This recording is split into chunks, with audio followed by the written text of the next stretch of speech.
Vishnupad Bhograi block Narsinghpur स्थित पैतृक बासभवन चारिजणिया CBI team चढ़ाऊ कर चारिजण अधिकारी सकाळठू घर भीतर पटु बंद कर छानबीन चलाई कहारी को किसी खाइबा पीवा देउना अभियोग कर विष्णुपद भौणी गौरीबाला सेठी सकाळू सीबीआई टीम घर बंद कर रेड करने आड़ कागजपत्र बाहर करने सहित समस्त आसबाब पत्र को अव्यवस्थित कर गौरीबाला स्वामी को पचरा उचरा करुछि सीबीआई खाइबा न पाइबारु मुंड बुलाइलाणी घरे थिबा गृहपालित बिलेई को खाइबा पई देउना एपरी अभियोग करछन्ते पचारिले किछि कहू मध्य नाहांती केवल गिरफ्तारीर धमक देउछन्ते बोली कहछन्ती गौरीबाला।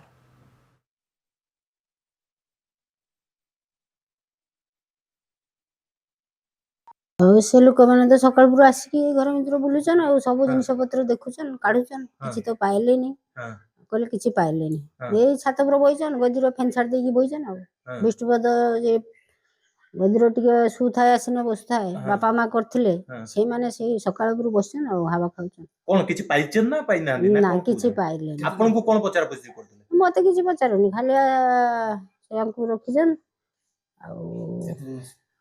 5-6 जन आसीजन बसचन 6 जन बसचन कोन कोन सब पचारचंती आपन घर पसी बुलुचन देखुचन खुजुचन सब जिनस पत्र टाणी पगलेनी ए रूम करूचन।